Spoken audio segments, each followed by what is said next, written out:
Pour planifier un voyage magique au Walt Disney World Resort, vous écoutez Destination WDW.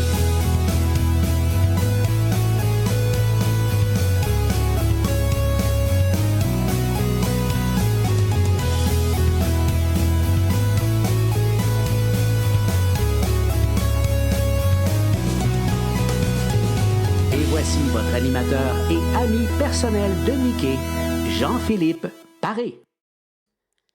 Bienvenue à Destination WDW. Un gros merci pour le téléchargement. Pour les gens qui nous écoutent en audio, vous retrouvez tous nos épisodes sur les différentes plateformes où on télécharge habituellement les balados-diffusions, mais également disponible, oui, plutôt en version vidéo sur notre site. Pas sur notre site web, non. Sur notre page Facebook et sur notre chaîne YouTube, je vous invite à vous abonner aux deux endroits. D'ailleurs, bienvenue aux gens qui nous regardent en direct sur la page Facebook, sur l'heure du dîner en plus, donc quand même assez différent. Et je me rends compte que justement, il me manque un petit peu peut-être de rideau noir, quelque chose comme ça, parce que là, on voit la lumière du soleil qui passe au travers. Parlant de soleil, je m'en vais rencontrer mon ami Paul. Salut Oh Paul! boy! Oh, Oh oh, boy! la Rien de transition, moins. rien de moins, la Au transition, mesdames, moins, messieurs. t'es bien le premier qui me dit pas que je cache le soleil ou quelque chose. Ça va, Paul? Non, mais ça va bien, toi? Oui, ben, dîner à Yes, quatrième vitesse pour pas avoir trop faim, parce que c'est sûr qu'on va parler de bouffe dans cet épisode-là, comme n'importe quel éventuellement, épisode du podcast. tout Puis à là, fait. sur l'heure du midi, si je me suis pas fait un petit fond avant, j'aurais pas fini l'épisode. Donc, Excellent. Ouais, puis en plus, aujourd'hui, on va parler d'un sujet qui nous passionne tous les deux, ouais. c'est-à-dire Ben, Epcot, le 40e anniversaire d'Epcot. Hey, la ceux, chemise! ceux c'est nous qui nous voient en audio, j'ai carrément une chemise qui ressemble à Spaceship Earth, en fait. Très, très cool, très, très cool. Oui, donc notre parc préféré à tous les deux, Mhm. qui a ouvert le 1er octobre 1982. Donc, en fin de semaine, samedi dernier, en fait, la journée que les parcs rouvraient suite à l'ouragan Ouais, Ian, ils ont fait une petite célébration, ils ont souligné le tout. Encore une fois, comme pour la plupart de ce type de célébration-là, les gens ont été un peu déçus parce que je pense que, un peu comme toi, pas l'année passée, ben oui, c'était l'année passée, en ça l'année octobre, ça passée, fait quasiment fait un an. Ben, exactement un an. ouais, ça fait exactement un an, effectivement. Là. Le temps passe vite, c'est incroyable. C'est fou. Tu sais, tu te crées un peu des attentes parce que tu te dis, OK, là, ils célèbrent un anniversaire important, ils vont offrir quelque chose Mhm. de différent, mais finalement, c'est rarement le cas. Donc, ce qu'on a vu, c'était des genres de collations ou nourriture un peu particulière, mais qui va être disponible pendant un certain temps. Mais il y avait aussi de la marchandise qui était vraiment très, très cool là, pour le Oui. 40e anniversaire. Mais disponible, puis ça, je comprends pas pourquoi ils font ça, là, vraiment par une courte période de temps. Donc, ce qui fait en sorte que des gens comme toi et moi qui n'étaient pas sur place, mais qui tripent cette marchandise-là, pourront probablement pas C'est s'en ça. acheter. Puis ça crée des fils interminables là, pour la journée de l'anniversaire. On voyait ça, ça avait aucun bon sens. Puis les gens ne font que chialer parce qu'ils attendent des Puis heures et des heures en ligne pour acheter un T-shirt. Là. ça crée une rareté, puis je vois pas c'est quoi l'avantage de Disney d'avoir une rareté par rapport à ça. Les seuls qui sont avantagés par cette rareté-là, c'est ceux qui revendent ce stock-là sur eBay. C'est en plein ça, ouais, c'est les Puis seuls. que Disney aurait avantage à essayer de contrer ça. Ouais. Puis donc, en tout cas, c'est... Tu sais, ils disent des fois, ils limitent, puis ils disent X nombre d'articles par personne, mais après ça, tu vois les photos, puis les vidéos, tout ça, puis tu vois du monde qui avec des poussettes alors qu'ils n'ont pas d'enfants, là, juste Ouais, pour rentrer du stock dedans, puis des sacs de marchandises, puis tu les vois après 5 minutes plus tard, assis par terre, ils sont déjà sur leur téléphone parce qu'ils sont en train de mettre ça sur eBay déjà, là, donc c'est un peu frustrant, puis c'est ça, je trouve ouais. ça plate, parce qu'il y avait vraiment de la belle marchandise, puis des choses que j'aurais beaucoup aimé avoir. Puis c'est ça, je comprends pas pourquoi ils ne l'étendent pas sur une longue période, parce que c'est clair qu'ils en vendraient Ouais. plus qu'en une seule journée. Puis ils ne créeraient pas cette frustration-là aux gens de dire, bon, la journée d'anniversaire, j'étais dans le parc 8 heures, puis j'en ai passé 3 à faire la file pour aller dans une boutique. Là. Ah, puis ça a bien été, 3, là, quand même. Ouais, ouais, c'est ça C'est quand ça. même. Mais, tu sais, puis en plus, tu sais, pour le... Tu sais, je comprends que c'est une bad luck en même temps. Ça fait des années que c'est comme ça, mais, tu sais, c'est l'année du 50e, donc c'est sûr que le 40e d'Epcot passe comme au second plan. Puis c'est Ouais. bien normal. Sauf que reste que, oui, c'est le 50e du Walt Disney World Resort, c'est le 50e du Magic Kingdom. C'est quand même le 40e d'Epcot, là, c'est pas rien. Ouais. Puis, tu sais, quand on va arriver au 50e d'Epcot, là, c'est parce que c'est le 60e de Walt Disney World Resort. Là, c'est parce qu'à un moment donné, quand est-ce qu'on va pouvoir célébrer comme du monde ce parc qui est iconique là Ouais. pour Walt Disney World, là, en tout cas. Ouais. Puis, tu sais, malgré tout, malgré ce qu'on dit là, pis ça, ben, je pense que tous les deux, on a vraiment le goût d'être là quand ça va être le 50e d'Epcot la journée Ouais, c'est même. ça. Tu sais, Ouais, c'est ouais, ça. probablement. Mais mes attentes vont être différentes, par contre. Ouais. Ouais. Parce Non, on va y que, parce que je être l'ai vécu, là. vécu. Puis au pire, ben, je vais juste être agréablement surpris. Là, tu sais. Ouais, c'est en plein ça. Donc, c'est ça. Puis tant mieux, si t'es surpris, ça sera très cool. Aujourd'hui, ben, justement, on va parler du 40e. On va faire un petit tour d'horizon, un petit peu de l'historique du parc. Puis on terminera peut-être à la fin là, pour les gens peut-être qui connaissent moins le parc Epcot, qui en sont peut-être à la préparation d'un premier voyage, quoi que ce soit. Mais on partagera peut-être nos coups de cœur côté attraction, côté resto, juste pour terminer le tout. Mais pour les gens qui ont déjà visité le parc, qui se connaissent un peu plus, ben, ça serait justement, c'est peut-être le fun de faire un petit tour d'horizon de l'historique du parc. Le tout, en fait, là, le tout a commencé vraiment en 1965. Là, on parle de novembre, le 15 novembre 65, alors que Walt et Roy annoncent officiellement des plans pour le Walt Disney World Resort, donc dans une conférence de presse. Donc, oui, au départ, l'intention était de créer une réplique quelque part de Disneyland qui est devenu le Magic Kingdom, mais avec tout ce qu'il achetait comme terrain, tout ce qu'il y avait comme grosseur, il y avait déjà, Ouais. la petite graine était semée là, pour avoir autre chose et Mhm. éventuellement offrir un parc. Ben, c'était pas un parc pour Walt, là, mais offrir Epcot éventuellement. Là. Oui, ben, puis, tu sais, l'affaire, c'est que ça devait pas être un parc d'attractions non plus.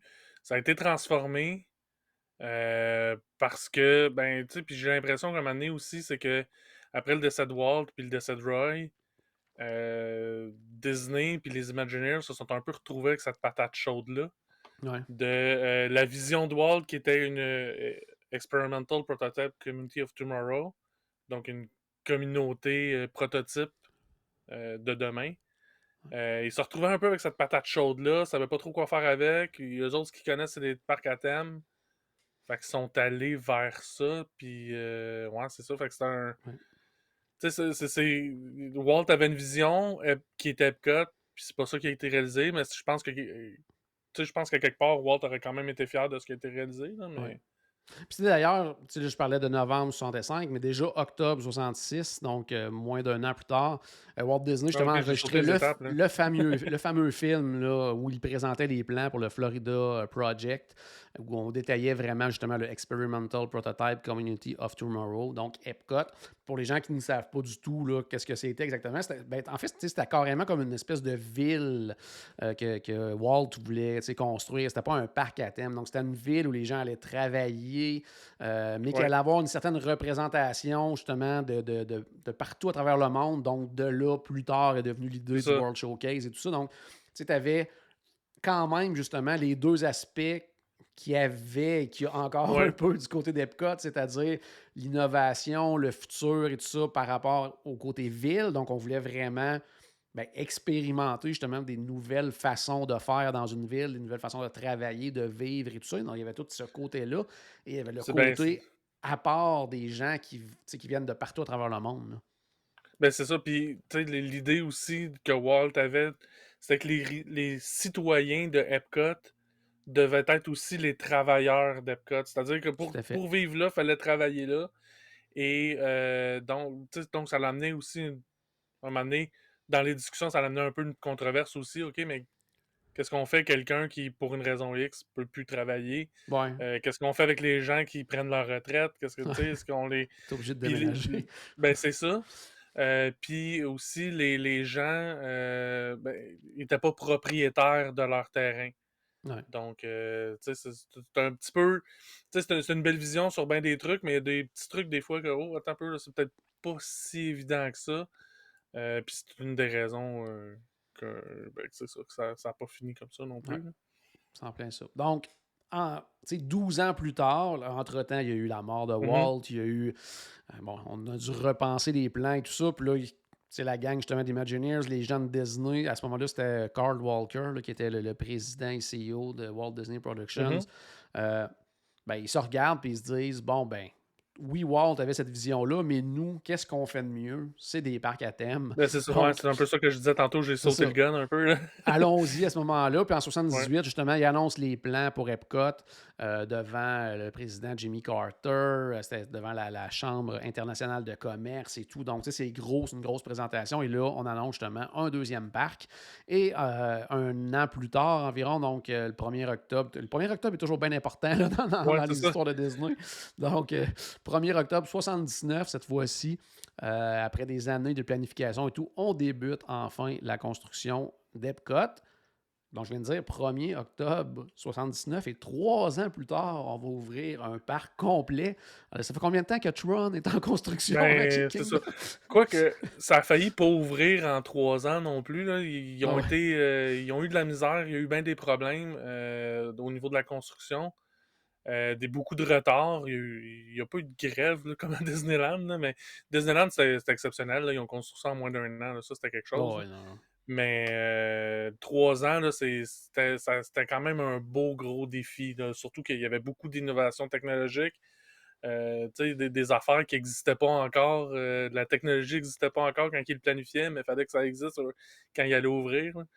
Donc, il y a plusieurs plans aussi qui ont dû être changés par rapport à ça. Des trucs qui ont été Ouais. relégués à la phase 2 qu'on attend Ouais. encore. Ouais, il y a des choses qu'on Donc, attend donc, encore, effectivement, mais c'est- c'est ça. Mais on va y aller avec ouais. justement 1982, donc l'année de l'ouverture. Ouais.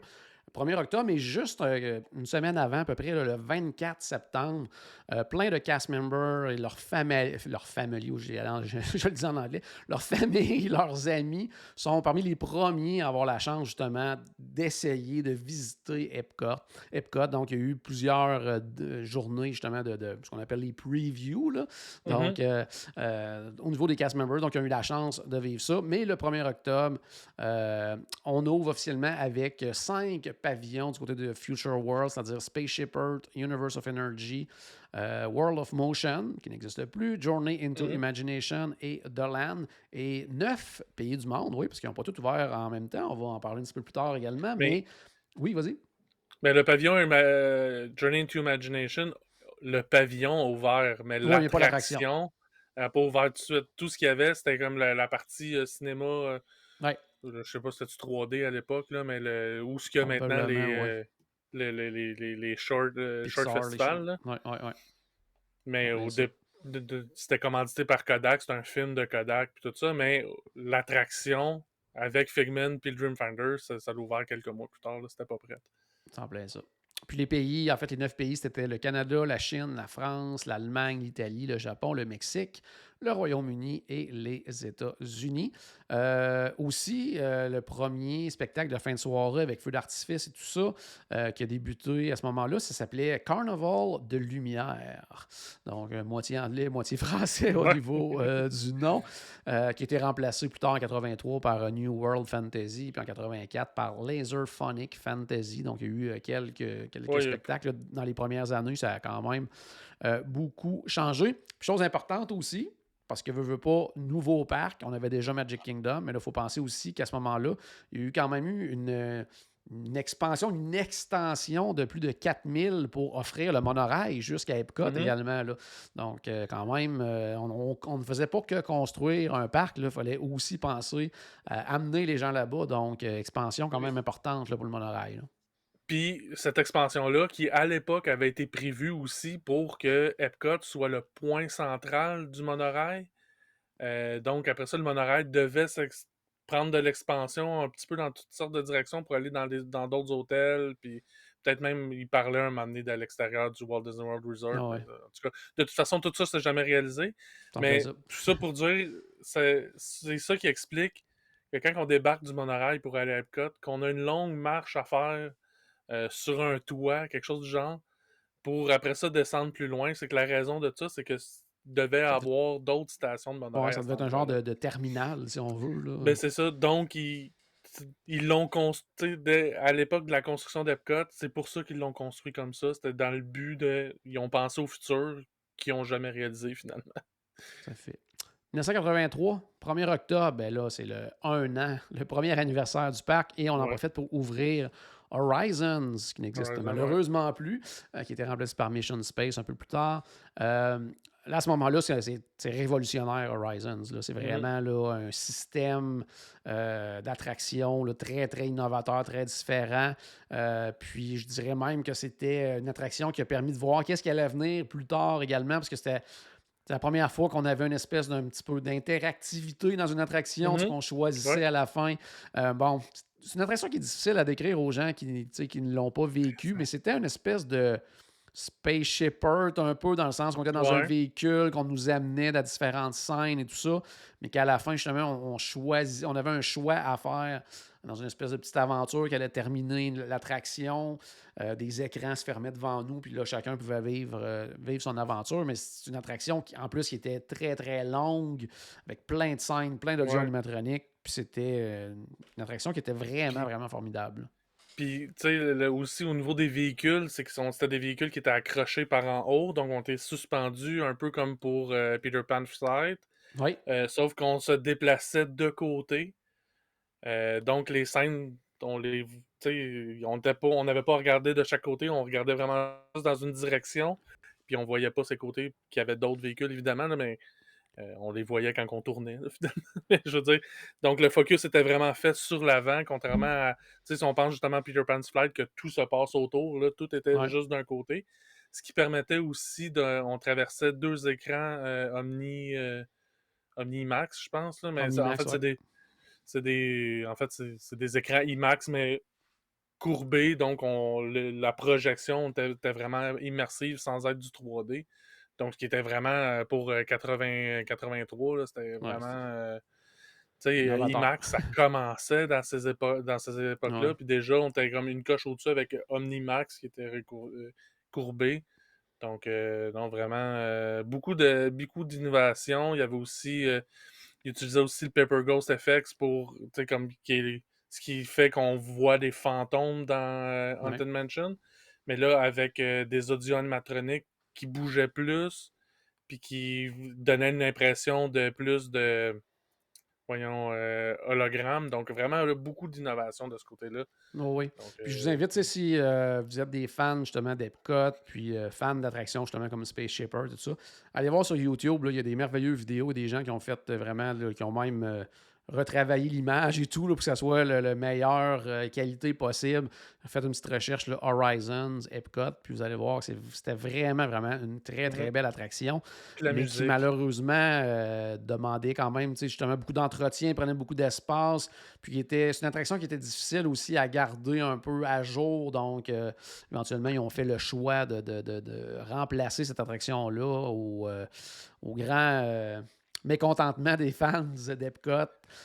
Surtout Ah, que ça a été remplacé par une attraction qui tu sais, qui fait pas l'unanimité non plus, le ben, Mission c'est ça. Space. Là, donc, ça n'a pas aidé. Là. Parce qu'elle est beaucoup moins familiale. Puis, tu sais, aussi, ce qui était un des points que moi j'aimais beaucoup aussi d'Horizon, c'est que c'était considéré comme la suite du Carousel of Progress, qui est aussi une attraction que j'adore. Ouais. Puis, tu sais, donc, tu sais, le Carousel of Progress montre l'évolution dans le temps du passé, tu sais, de ce qui se passe en arrière, puis ça nous montrait ce qui s'en vient dans le futur, finalement. Ouais. Mais c'est ça aussi, c'est un peu un problème hein, quand on projette ce qui va venir dans le futur, c'est qu'on court après le futur, puis des fois on le dépasse. Ouais. Fait que Des fois, ça se réalise pas du tout non plus. Puis là, c'est ça ça, a l'air un peu particulier. Donc, c'est c'est un ça. peu le désavantage de ça. Quand même, le 5 mars de cette année-là, en 83, comme tu disais tout à l'heure, c'est là, à ce moment-là, que la fameuse attraction Journey into Imagination avec notre ami Figment et le Dreamfather Mhm. a ouvert, ce qui était vraiment la première version. La version qu'actuellement, peu de gens le savent, mais c'est la troisième version de cette attraction-là. La deuxième ne fait que passer. Ouais, ben, Euh, il y a tellement eu de plaintes que Figment avait disparu finalement ouais. qu'ils n'ont pas eu le choix en fait, ils ont pris la même attraction puis ils ont rajouté Figment dedans quasiment là, dans la troisième version. Là. Ouais, Tu sais, ouais, je veux ouais, c'est dire, en plein il ça. n'y a pas eu, il y a pas eu beaucoup de changements entre la deuxième et la troisième version, autre que de rajouter Figment. Entre la première et la deuxième version, le gros changement, ben, c'est justement la disparition de Figment et Dreamfinder, mais surtout que le tracé de l'attraction a été coupé de moitié.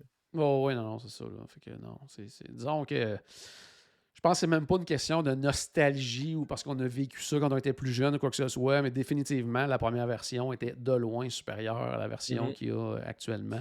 Malheureusement pour notre ami Figment. 1984. C'est en fait l'ouverture du pavillon du Maroc, donc le 7 septembre. Donc, on agrandit justement le World Showcase. Et là aussi, vraiment partenariat très important aussi là, avec le gouvernement du Maroc, qui a non seulement contribué au pavillon, mais qui a carrément amené des travailleurs sur place pour construire le pavillon, pour s'assurer de l'authenticité. L'authenticité, effectivement, de tout ce qui était offert là-bas, qu'on parle que ce soit de la céramique, vraiment de tout là, sur place a été fait par des artisans du Maroc. Donc ça, c'est vraiment, vraiment trippant. Donc le côté authentique est vraiment présent dans le pavillon.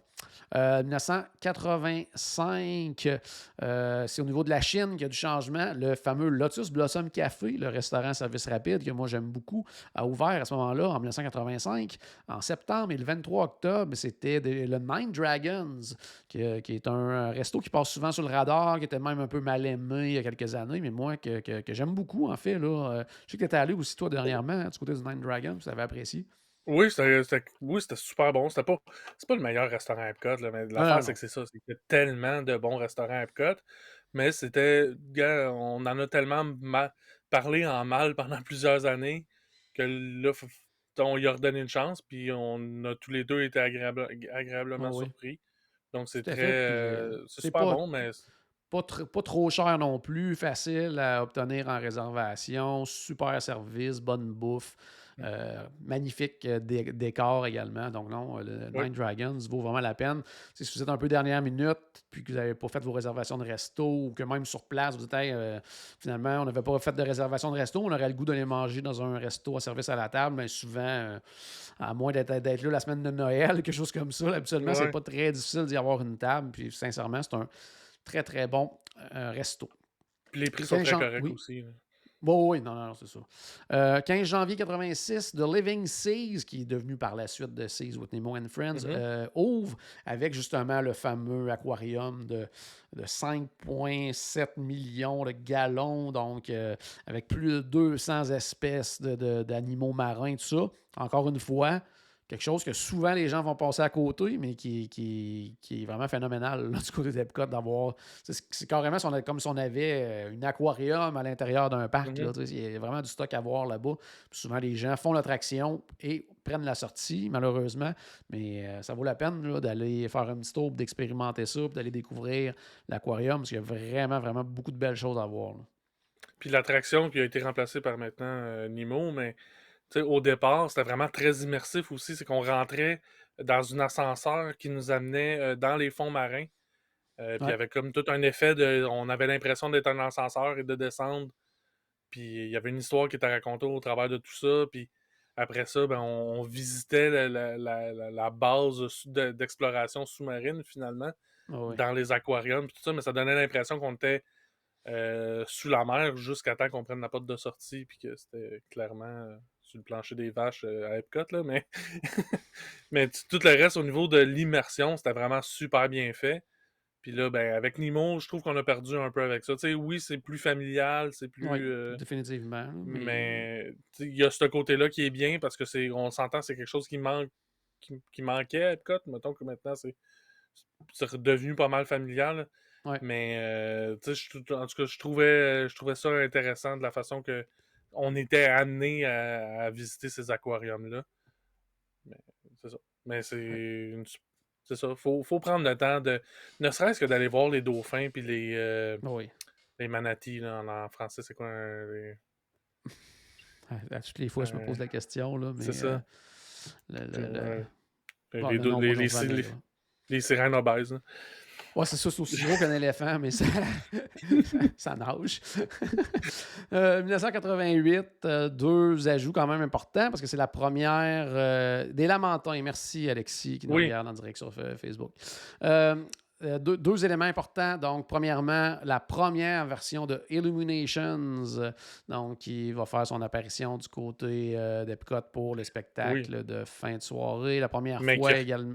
Oui, vas-y. Mais qui n'a rien à voir avec le Elimination Reflection of Earth qu'on a Non, connu non, dans les non, qui n'a rien dernières à années. voir, Là, mais c'était par contre la première fois qu'on incorporait les pavillons du monde Mhm. dans le spectacle avec avec justement lumière et tout ça. Donc, il y avait c'est ça, on donnait de l'importance au pavillon du monde, au fait qu'on était au World Showcase. Donc, première mouture pour Illuminations en janvier 88 et en juin 88 également. C'est le pavillon de la Norvège qui est ouvert avec l'attraction Maelstrom. Donc, qui Mhm. nous permettait d'aller faire un petit tour dans un bateau de vikings pour aller découvrir les beautés naturelles du pays, des traditions également norvégiennes et aussi des villes plus modernes. Moi, c'était une attraction que j'adorais, là, Maelstrom. Là. Oui, j'adorais. La fin était un petit peu. Pas la fin, mais quand on débarquait de l'attraction, quand on débarquait du Oui, il y bateau, avait là, le le fameux film. film qui C'était là, vieillissait mal. ouais. Tu sais, avec ça devait être le fun dans les premières années, mais après ça, ben, un peu comme réflexion, impression de France, je veux dire. Tu sais, Ouais. que c'est un film qui présente le pays, mais qui vieillit mal. L'avantage, c'est qu'on pouvait juste traverser. Tu sais. Ouais. Le film, il jouait, puis nous autres, on faisait juste traverser. On finissait dans la boutique, mais effectivement, une super belle attraction qui nous faisait non seulement voir un peu le pays, mais voir aussi la culture, puis tu sais, la culture mythologique de la Norvège avec les trolls, puis Ah ouais. donc, puis tu sais, ça finissait, tu sais, que c'est un peuple qui est beaucoup proche de l'océan, donc on finissait dans l'océan avec les plateformes d'exploration pétrolière, tout ça. Ouais. Donc, Puis ouais, l'attraction c'est qui est super cool. devenue plus tard, on en parlera plus tard, mais qui est devenue, c'est cette attraction-là qui est devenue Frozen Ever After. Donc, il a Mhm, gardé exactement, sensiblement le même parcours avec le même type de bateau et tout ça. mhm, Donc, pas de surprise à ce niveau-là, mais c'est vraiment plus l'intégration des personnages et tout ça. Dans le fond, tout le décor a été modifié, mais on a gardé le même principe, mais c'était une super belle attraction. Je vais toujours avoir en tête alors qu'on était, exemple, il y a quelques années encore, juste avant sa fermeture, que justement on passait pour voir le film puis qu'on voyait les skieurs en fluo. Là, alors qu'on était dans les années 2000. Quoique là, ça revient, donc il faudrait qu'ils c'est ça. ramènent le film. Il faudrait qu'ils ramènent le film, ils n'ont pas le choix. 89, en octobre 89, le pavillon, un autre pavillon qui ouvre, mais cette fois-ci du côté du Future World, c'est le fameux Wonders of Life qui est appelé à devenir le pavillon Play dans on ne sait pas quand. Mais là, on parle vraiment d'activités, quasiment de spectacle de comédie aussi qui était Mhm. présenté là, avec un petit restaurant rapide. Donc, Wonders of Life. Moi, j'ai des souvenirs, mais c'était pas un pavillon qui m'avait marqué tant que ça non plus. Là. Il y a Ah, des moi, choses, moi, contrairement, mettons, à Horizons, World of Motion, que j'ai vraiment des souvenirs très, très, très clairs, la plupart de mes souvenirs du Wonders of Life sont plus reliés à des vidéos que j'ai vues par la suite. Là. OK. Certaines choses que je me souviens, mais tu sais, c'est plus vague dans mon esprit que, comme je disais, que ce soit le World of Motion ou bien qu'on retourne du côté du pavillon d'Hollande, des spectacles comme Food Rocks et compagnie. Ça, je me souviens très, très bien de ça. Mais Wonders of Life me Ah. parlait probablement moins à cette époque-là. Là. Ben, vois-tu, moi, j'ai passé beaucoup de temps parce que je trouvais que c'était justement un pavillon qu'on pouvait passer beaucoup de temps à l'intérieur. Deux attractions. Cranium Command, que dans le fond, c'est qu'on rentrait dans le cerveau d'un adolescent qui se lève le matin, puis qui doit Ouais. aller à l'école, puis qu'il y a toutes sortes de choses dans son corps qui se passent, puis qu'il a mal à l'estomac parce qu'il y a un examen, puis plein de trucs comme ça. Puis il y a le contrôleur de son cerveau, que c'est sa première journée, et ça paraît. Donc, donc c'était plus. C'était vraiment fou. Et il y avait aussi l'attraction Body War, que là, on était réduit à la taille d'un vaisseau qui pouvait rentrer dans une aiguille épidermique Ouais. et on allait se promener dans le corps de quelqu'un pour aller porter des médicaments au bon endroit. Qui était un Donc, space ben, tour, Star Tours, dans le fond, là, mais exactement, c'est dans le la même corps affaire. humain. Là. C'est exactement le même principe. Là. Donc, qu'il a fallu tu sais, un peu comme ils ont dû faire pour Mission Space, il a fallu qu'ils changent un petit peu des trucs parce qu'à un moment donné, c'était très graphique et très. Ça brassait. Donc, il a fallu qu'ils modifient après quelques mois parce que c'est ça, il y a beaucoup de gens justement qui expérimentaient des fonctions de leur corps en sortant de l'attraction. Mais à part de ces deux attractions-là, dans le pavillon, c'est ça, il y avait un spectacle de comédie de Making of Me. Donc, on expliquait finalement la reproduction humaine, mais de façon drôle et imagée, mais tu sais, Pas graphique. euh, pas graphique, là, mais pour la famille. Mais il y avait aussi plein de trucs qu'on pouvait aller expérimenter, tu sais, Pas les trucs avec interactifs, tout ça, là. des interactifs aussi, tu sais, comme Mm. les différents sens, tu sais, le Ouais, toucher, ça, c'était ce l'odorat, la bout-là, ça, vue. j'ai un peu plus de souvenirs. On dirait que c'est comme plus les attractions qui j'ai moins en tête, mais Ouais. visuellement, je me souviens vraiment comme de l'intérieur, de l'endroit et tout ça, mais c'est ça. Moi, les attractions m'avaient un petit peu moins marqué, à part justement peut-être le Body Wars, qui était comme une espèce de Star Tours, là. Sinon, 90, pas vraiment en lien avec le parc, mais c'est la première phase d'ouverture pour les hôtels autour d'Epcot, donc c'est-à-dire le Yacht Club le 5 novembre, le Beach Club le 19 novembre, puis après ça, un an plus tard, vont arriver des hôtels qui ne sont pas des hôtels Disney, mais qui sont sur le territoire de Disney, c'est-à-dire le Dolphin et le Swan, donc ils sont vraiment à distance de marche d'Epcot, donc on commençait justement à développer ce secteur-là en 1990. 1994, première édition du International Flower and Garden Festival, donc le 29 Quand même, hein? avril 94, donc quand même Puis on, intéressant. puis on pourrait penser que c'est le Food and Wine qui est le plus vieux festival d'Epcot, mais parce que c'est probablement le plus populaire, Ouais, le plus connu, ouais, c'est ça. le plus Mais non, connu, mais non, c'est ça, ça a commencé par le Flower and Garden. tout à fait. Sinon, toujours en 94, le début pour Honey, I Shrunk the Audience du côté du pavillon de l'imagination également. Donc, carrément en lien avec le film Chérie, j'ai réduit les enfants, mais là, c'était j'ai réduit l'audience. Donc, c'est nous qui étions dans la salle qui était réduit, tout ça. Donc, spectacle 4D, c'est-à-dire que film 3D avec des effets dans la salle et tout, Mhm. qui a duré quand même plusieurs années, qui était disparu par la suite, puis qui est revenu un petit peu plus tard là, pour une dernière petite, un petit tour de piste là, pour cette attraction-là. Sinon, également, en novembre de 1994, c'est le déménagement. Ça, il y a peut-être des gens qui ne le savent pas, mais déménagement du Candlelight Processional qui était à Magic Kingdom depuis en fait Ah, l'ouverture 1971 puis qui a déménagé à Epcot. Donc c'est ça. Donc puis il est là depuis maintenant 94 qui c'est encore quelque chose de bien populaire, spectacle là, du temps des fêtes qui est toujours super populaire du côté de Epcot. Sinon 95, Circle of Life, donc l'espèce de film sur mhm. l'environnement et tout ça, là, qui était en lien avec les personnages du Roi Lion, c'est-à-dire Simba, Timon, Pumba. Donc, commençait en 95.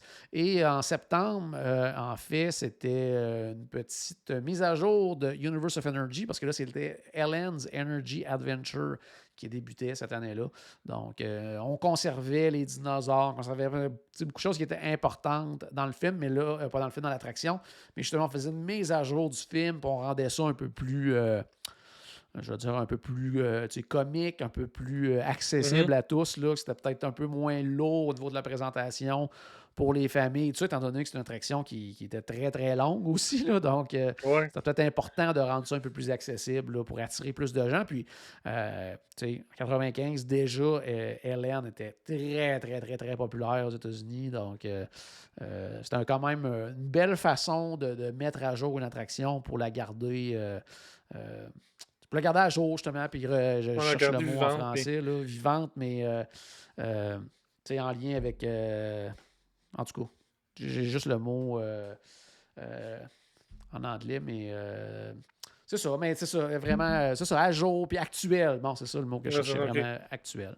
Donc, Ellen, Avec Neil Guy de Science Guy aussi, qui en était plus. immensément populaire dans ces années-là. Oui, tout à fait. Vers la fin de l'attraction, ce qu'il gardait populaire, je pense que c'est l'attraction, là, parce qu'on le voyait Oui. plus même à la télé. Là, Non, mais... non, non, on le voyait vraiment plus beaucoup. 96, ben ça y est. 2 ans après le International Flower and Garden Festival, c'est le début du International Food and Wine Festival.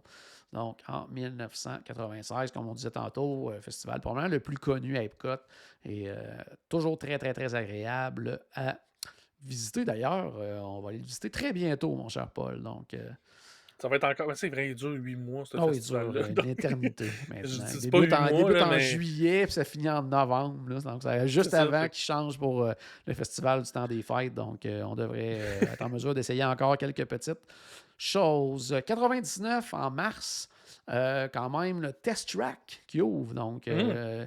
une Ouais, ben qui attends. était j'allais dire, Il y a- oui, la première attraction à sensation forte, hein, du côté d'Epcot à ce moment-là. Oui, oui, Ouais. définitivement. Mais en 99, est-ce qu'il a ouvert ou il a commencé à ouvrir? Parce que moi, je l'ai fait avant l'ouverture officielle. OK. Parce Ben, en que tout cas, ils ont eu. l'ouverture officielle, moi, on m'indique le 17 OK, mars en ça se peut. 99. Là. Puis moi, il me semble que c'est en 98 que je l'ai fait, donc ça correspond. Mais c'est ça. Justement, complètement des nouvelles technologies, vraiment développées par les Imagineers de Disney. Puis ben, les ordinateurs étaient pas capables de suivre au départ. Dès qu'il y avait plus qu'un véhicule dans toute l'attraction, ça buguait. Donc, il y a eu beaucoup beaucoup de travail qui a dû être fait pour corriger ça. Puis juste, encore, même après l'ouverture, pendant plusieurs années, c'était pas rare qu'il y avait des bugs, puis qu'ils Ah ouais. devaient resetter l'attraction parce qu'à un moment donné, le processeur était plus capable de calculer ce qui se passait. Donc, puis il y a tellement de mesures de sécurité aussi. Là, tu sais, ce type d'attraction-là, il y a plus de façons de ne pas les faire marcher que de les faire marcher. Là. Ah ouais. Donc, Ah non, c'est donc clair, c'est clair. Donc, mais c'est sûr, mais c'était quand même tu sais, une ouverture bien, bien, bien importante. oui, Quelque chose définitivement. de très Qui, important. Oui, qu'est-ce que tu allais dire? ben, par contre, il y a comme une contrepartie à ça, puis ça, c'est un peu un thème du côté d'Epcot, c'est que pour avoir cette extraordinaire attraction-là, on a dû perdre une attraction qui, à mon avis, était encore plus extraordinaire, c'est-à-dire Oui, World of Motion. voyons, World of Motion, qui était vraiment, tu sais, vraiment une attraction de type Disney. Là, tu sais, quand je pense à une attraction Disney, tu sais, souvent, les dark rides avec beaucoup d'audio animatronique, une belle trame audio, Musical. Ah ouais. une histoire qui nous est racontée. Mais malheureusement, ces nombreux audio animatroniques-là aussi fait que c'est un coût d'opération qui est assez élevé.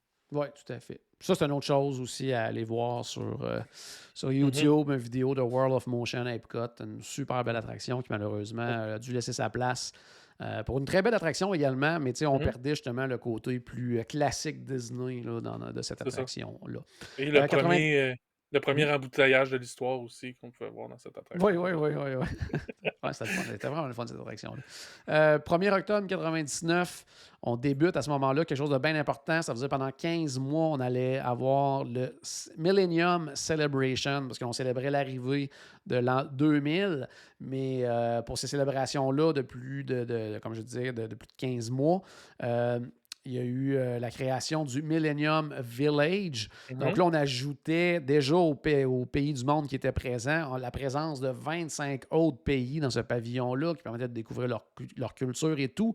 Il y avait également une parade à Epcot à ce moment-là qui débutait, le Tapestry of Nations Parade, qui était tout simplement fantastique.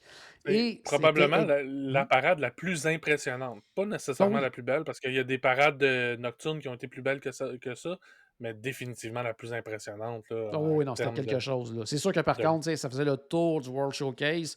Si vous êtes déjà allé à Epcot, vous savez que quand il y a du monde, ça peut être compliqué parce qu'il n'y a pas tant d'espace que ça non plus. Donc, c'était un des problèmes de cette parade-là, entre autres. Là. Oh oui, définitivement.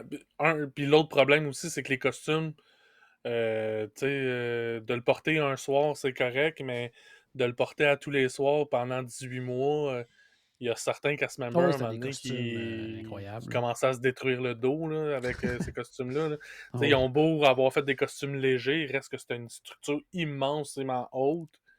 Tu sais, juste balancer de gauche à droite un petit peu, puis le poids, même si c'est léger, il reste qu'il y a du poids en Oui, hauteur. contrepoids quand même en haut. Là, donc, C'est non, ça, non, c'était donc... vraiment. C'est une autre affaire à aller voir sur YouTube.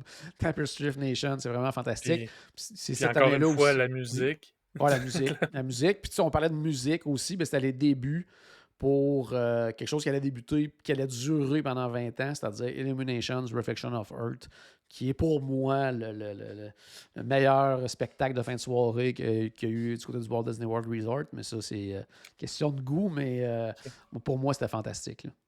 Ouais, je suis d'accord avec toi. Puis juste de la manière que le spectacle était lancé. Là. Tu sais, Oh, oui. avec les flambeaux, là, puis...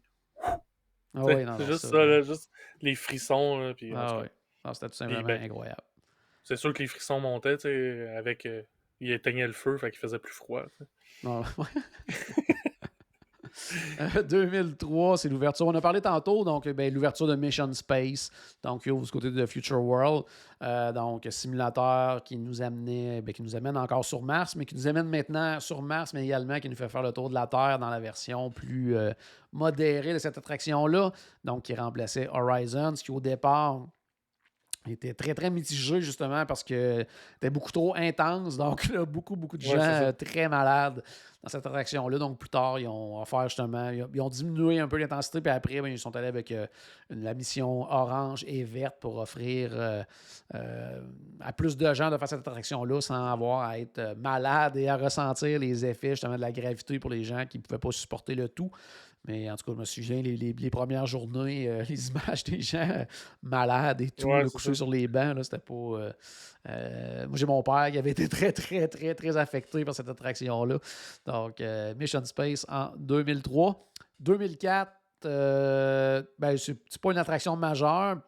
Turtle Talk with Crush, mais qui est encore là, mais c'était surtout la première attraction de ce type-là, donc interactive avec des gens dans la salle et un écran, mais aussi l'intégration de personnages de Pixar également dans une attraction. Donc ça, c'était quand même intéressant. En 2005, Soarin', qui ouvre donc la première version avec les images incroyables de la Californie. Ça a été vraiment... Tu sais, quand on parle de game changer, entre guillemets, là, dans l'industrie des parcs thématiques, là, ça en a été tout un. Là. Oui, définitivement. C'est une attraction qui existait déjà du côté de la Californie. Ouais. Puis dans le fond, qui a été amenée à Epcot pour le 50e... en 2000, ouais, c'est ça.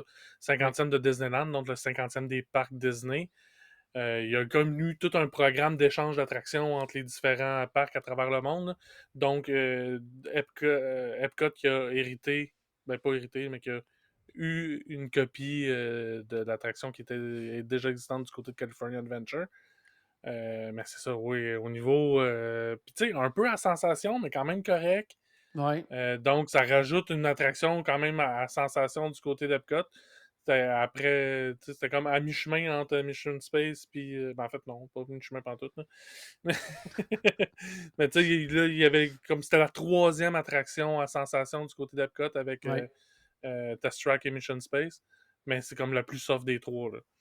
Ça. Mais probablement la plus populaire aussi, là, puis pendant des années, je veux dire, les premières années, là, c'était la folie furieuse là, pour Soarin'. Je veux dire, il fallait que tu t'attendes à attendre très longtemps pour la faire. C'était vraiment très, très, très populaire. Là. Même jusqu'à l'ajout du troisième théâtre, parce qu'à l'ouverture, il y en avait deux maintenant. Ça, en plus, c'est ça. Mais à l'ouverture, il y en avait deux, maintenant il y en a trois, puis jusqu'à temps qu'il ouvre le troisième, c'était encore... C'est là qu'il fallait se garrocher le matin pour aller chercher des fast-pass. Oui. 2006, à partir du 1er octobre, et là, ça a été pour moi une des plus belles promotions de Disney. C'était l'année d'1 million de rêves, donc The Year of a Million Dreams, que ce soit à Epcot, mais également dans les autres parcs. Il y avait ce qu'on appelait les équipes de rêve, donc des Dream Squads, qui se promenaient un peu partout, puis qui donnaient c'était carrément des milliers de surprises là, qui étaient données aux gens. Donc, ça pouvait être de la marchandise, ça pouvait être des expériences spéciales, ça pouvait être un accès à un parc aussi, comme nous, puis malheureusement, on avait d'autres plans, puis on n'avait pas pu y aller, mais nous, on était dans Star Tours, puis des gens de l'équipe, justement le Dream Squad, étaient débarqués dans l'attraction, ils nous avaient remis des passes pour l'équivalent d'un After Hours maintenant, mais donc c'était pour Disney Hollywood Studios. Le parc était ouvert le soir uniquement pour les gens qui avaient reçu ces passes-là. Donc, puis je me souviens pas pour quelle raison on ne pouvait pas être là, mais ça devait être une raison majeure parce que on s'entend que c'est une activité quand même assez incroyable. Mais ça, c'était vraiment trippant. Puis des fois, c'était des affaires juste aussi, t'arrivais et tu te faisais donner des fast-pass pour une attraction, peu importe, là, quasiment. Là. Des Mickey Bars. Puis ça l'allait jusqu'à passer une nuit dans la chambre de Cendrillon, dans le château de Cendrillon, finalement.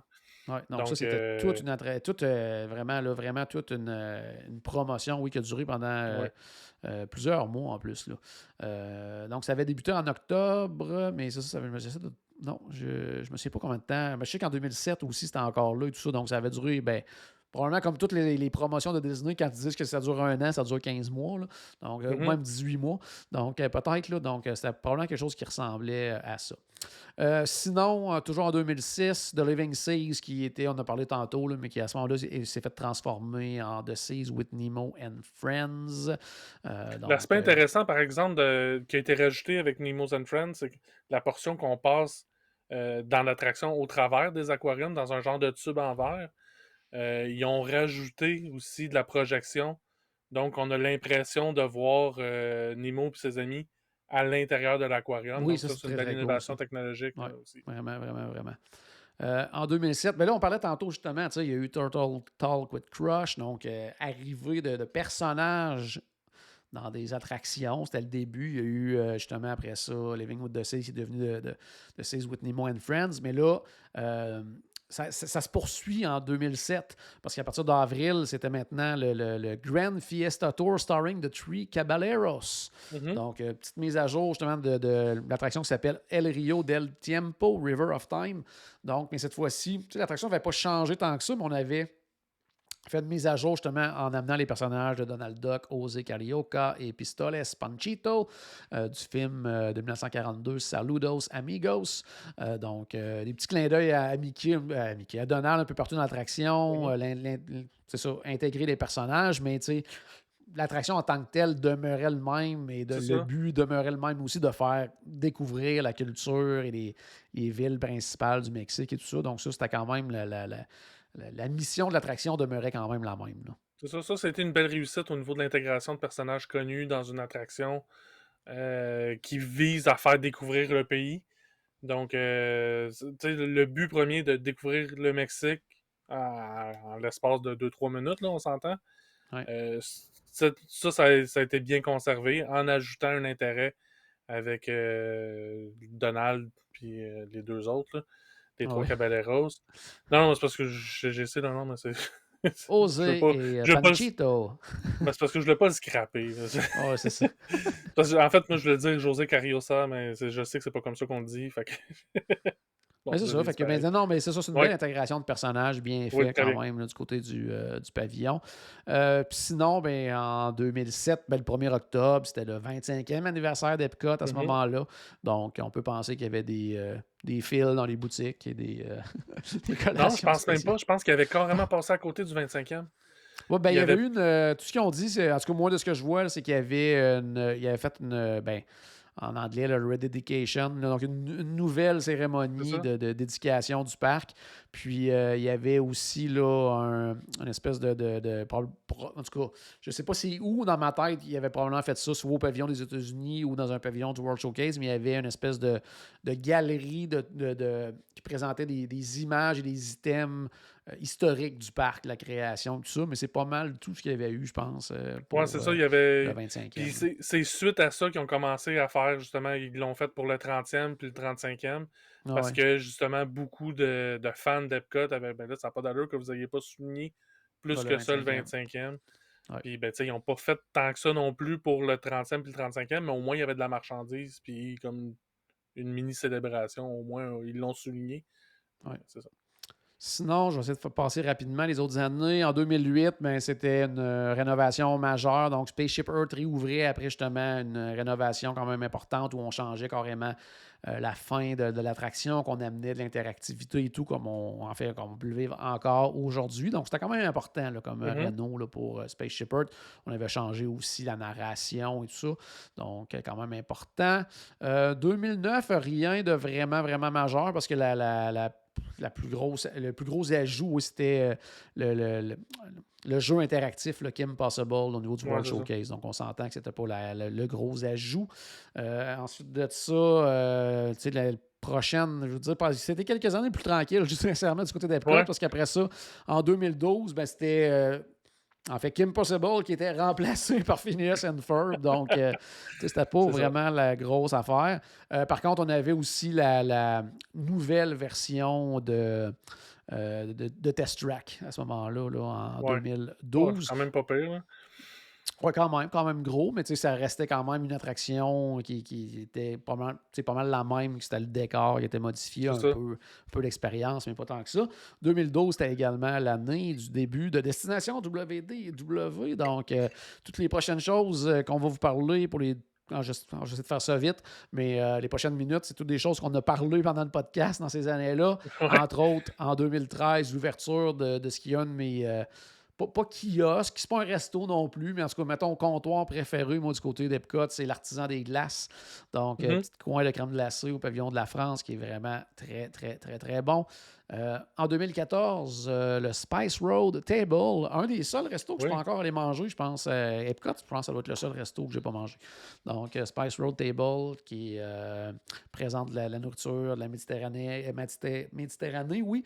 Puis, avec des styles tapas et tout ça, des Ça trucs passe, à ouais. partager, mais sur le bord de l'eau, ça, l'endroit est vraiment incroyable à ce niveau-là. Mhm. Sinon, 2016, oui, c'est Soarin' devient Soarin' Around the World. Donc, on met à jour le film. Ouais, c'est ça. Puis, tu sais, en tout cas, moi, je préférais beaucoup Oui. la première version. Puis, pas seulement pour le film, mais pour la musique, pour tout, La là, musique. pour moi. Ben, tu sais, les transitions aussi, là. Tu sais, c'était plus fluide. On avait plus l'impression, justement, de... Mais c'est ça, c'est que là, on se promenait dans un état, donc un endroit quand même assez restreint. Donc, les transitions, j'ai l'impression, se faisaient mieux à cause de ça. Mais Ouais, là, mais là, on se promène carrément de pays à l'autre, de continent à un autre. ouais. Mais Donc, écoute, la première version, tu sais, les transitions ouais, peut-être plus fluides parce qu'on restait dans le même type de décor. c'est ça, Mais en réalité, il n'y en avait pas de transition dans le sens que c'est ça. on passait d'une image à une autre. Là, ils ont quand même fait l'effort de Ouais. faire des transitions visuelles qui font en sorte qu'on change d'un endroit à l'autre. Le gros problème de l'attraction actuelle, pour moi, visuellement, c'est vraiment que c'est des images, c'est essentiellement des images de synthèse et non pas Mhm. des vraies images, là. Donc, ça, c'est un petit peu Puis, moins intéressant à ce niveau-là. puis la Tour Euh, Eiffel, là. La Ouais, Tour la Tour Eiffel, c'est comme... Eiffel qui est courbée quand on est dans les sections du côté. Quand on est au centre, c'est correct, mais en tout cas, Ouais, c'est pour ça. ça. Grosse année, par exemple, 2016, non seulement il y avait Soarin' qui était revu et corrigé, mais c'était également l'ouverture de Frozen Ever After qui remplaçait Maelstrom. Donc, encore une fois, des personnages, tout ça qui sont intégrés dans des attractions à Epcot, ce qui n'était pas du tout le cas dans les premières années. Puis, il y a beaucoup également de nouvelles en 2016 là, de nouvelles célébrations et expériences en lien avec le temps des fêtes, parce que c'était le début du International Festival of the Holidays. 2018, un autre festival, pourquoi pas? C'était le début du Festival of the Arts, qui est vraiment un très, très, très beau festival également, Oui. qui vaut la peine d'être vu. Probablement Mhm. le plus court des festivals maintenant, je Ben, pense que... parce qu'il n'y a pas de place plus loin. Tu sais, parce Ah que... non, le les- Holidays, il est beaucoup plus court. Là. Oui, oui, Ouais. effectivement. Mais en fait, on le considère-tu vraiment comme un festival par rapport aux autres, là? Oui, c'est un festival, mais je veux dire, tu sais, c'est pas... Il n'y a pas des kiosques partout, puis tout ça, des Ah, kiosques de bouffe, puis tout ça, là. Mais ce qui est... tu sais, il peut pas ben plus long parce que sinon, il embarquerait par-dessus les autres festivals, là. Fait que... oh, oui, non, effectivement. Sinon, on va passer à 2019, mais l'annonce historique à D23 là, de la transformation d'Epcot sur plusieurs années, Ouais. tellement que ce n'est pas terminé.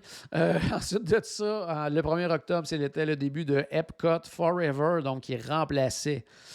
Oh, quelle tristesse. Illuminations, Reflections of Earth pour éventuellement faire place à un autre Mais spectacle qui sera lui aussi remplacé très bientôt par Epcot Forever.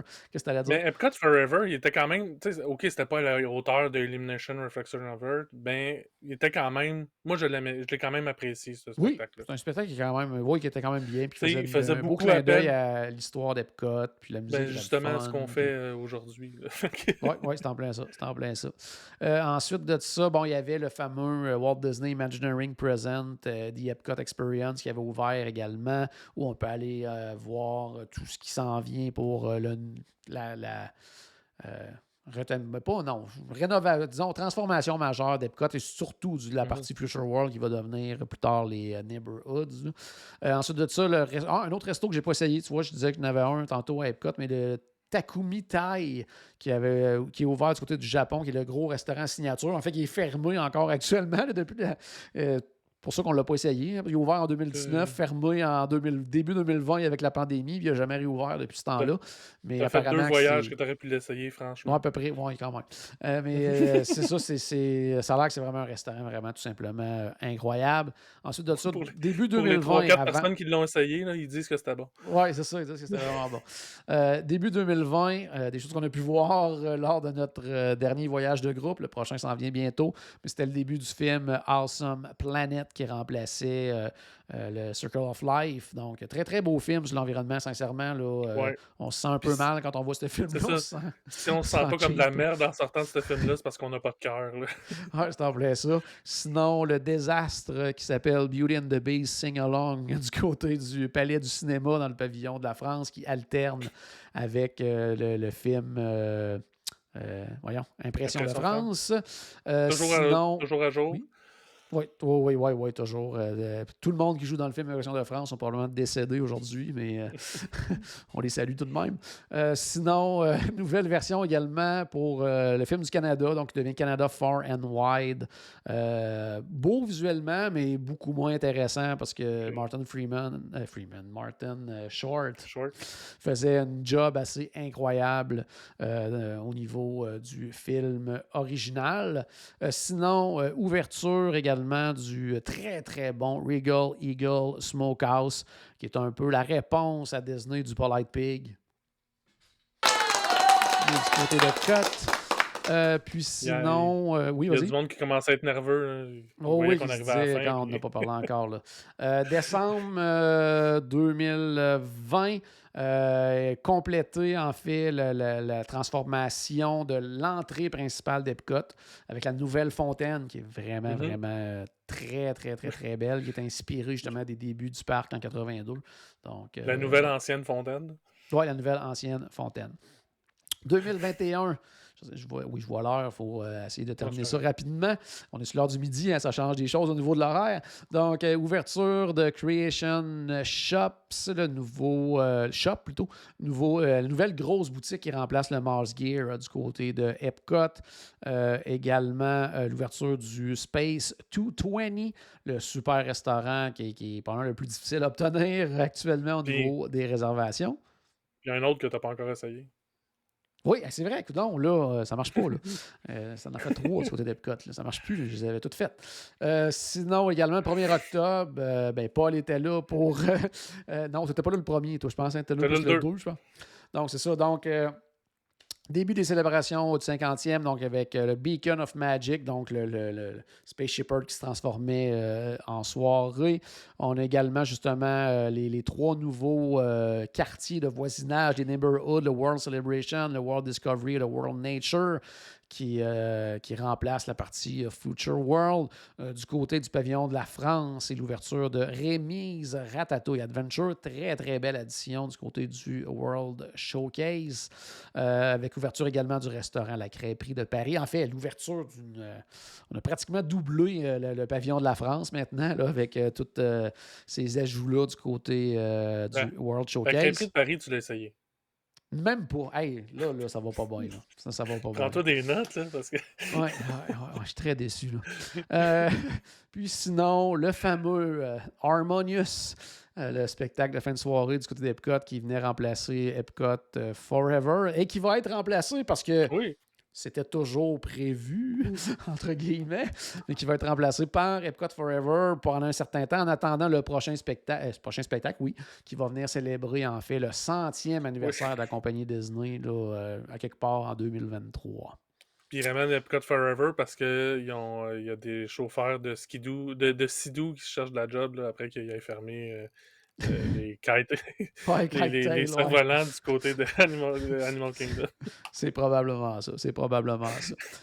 En terminant, en 2-3 minutes, Paul, juste pour toi, là, mettons, tes 2-3 attractions préférées à Epcot, 2-3 restos préférés, là, tes must. Mettons, tu vas passer même pas une journée, là, pratiquement une demi-journée, il faut que tu fasses, faut que tu ailles manger 2 repas, il faut que tu ailles faire 2-3 attractions. C'est lesquelles tu fais, toi? Ben, personne ne sera surpris quand je vais dire qu'il faut absolument que j'aille faire Imagination, ne serait-ce que pour aller voir Figment. sais, puis en plus, ce qui est drôle avec Imagination, c'est que j'ai un peu une relation amour-haine. C'est que j'adore Figment, mais je déteste l'attraction dans laquelle il est. Parce que je trouve que c'est pas justement à sa hauteur, tout ça. Bon, mais c'est ça. Ça fait plusieurs fois que je le dis. Sinon, une attraction qui est absolument un incontournable pour moi, c'est Spaceship Earth.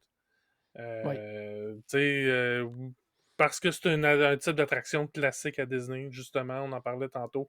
Qu'il y a beaucoup de ces attractions-là classiques de Disney qui ont disparu.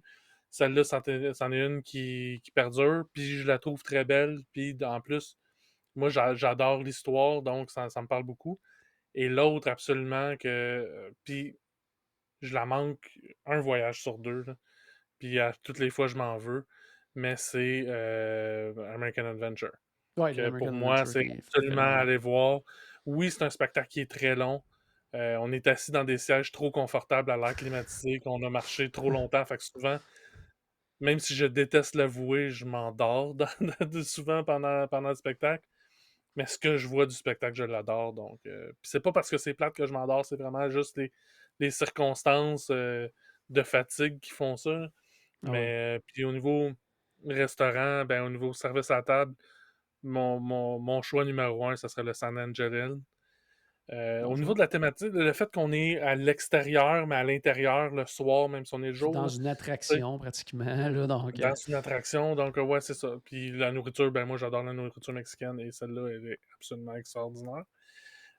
Sinon, si je vais plus du côté quick, je vais plus aller du côté du pavillon, voyons, où est-ce que Soren, là, The j'ai Land complètement avec un blanc. De le Land, puis Sunshine avec Seasons. Sunshine Season. Donc, que là, il y a vraiment de tout.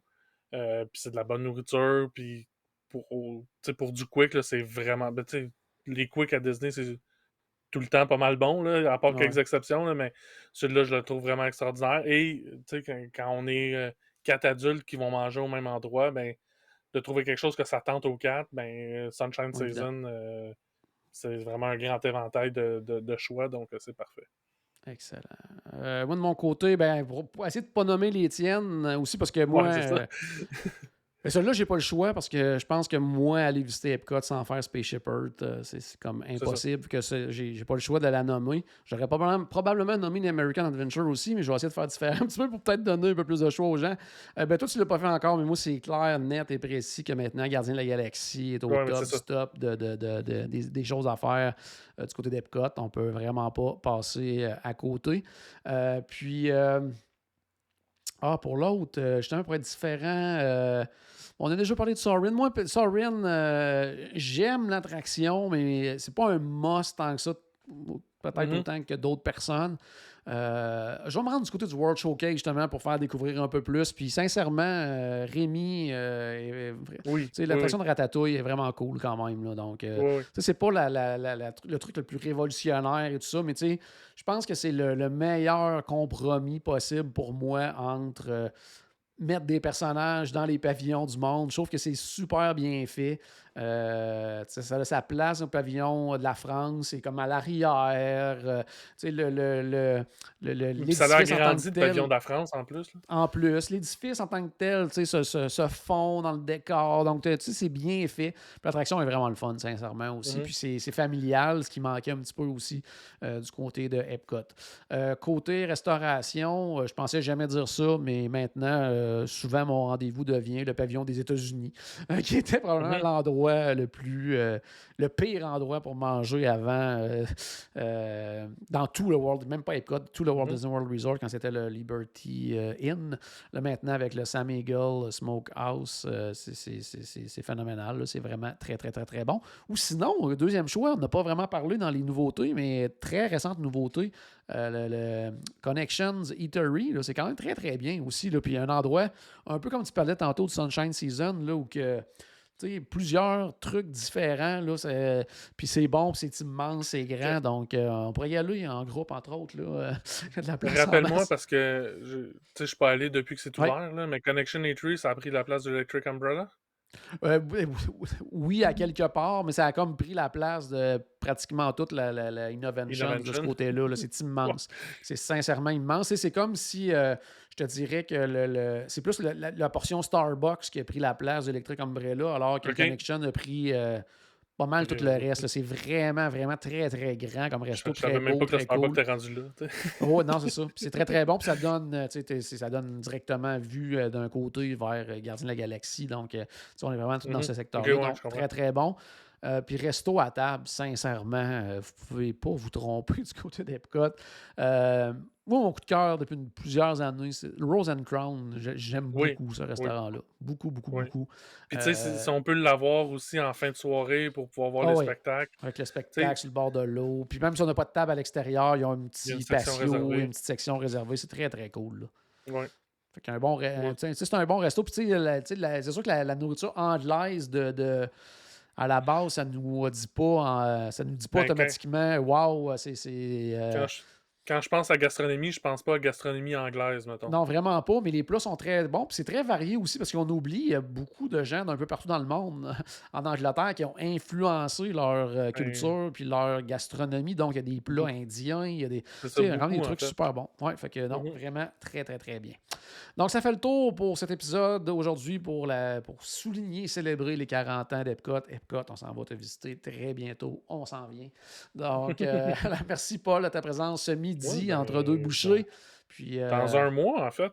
oui, oui, vraiment, là, on part, oui, on va être en train de faire nos valises, là, ou de terminer nos valises, là, dans mon Moi, cas. je vais être là-bas. Là. Oui, ouais, c'est en plein ça. Fait Moi, je que, vais être là-bas depuis hier. Là. OK, fait que garde-nous une place au show C'est bon. dans un bon resto. Sinon, ben, à la maison, ben, j'espère qu'on a acheté un tout petit peu de magie dans votre journée. N'oubliez pas, bien sûr, que tout a commencé par une souris et on se reparle très bientôt. Salut tout le monde!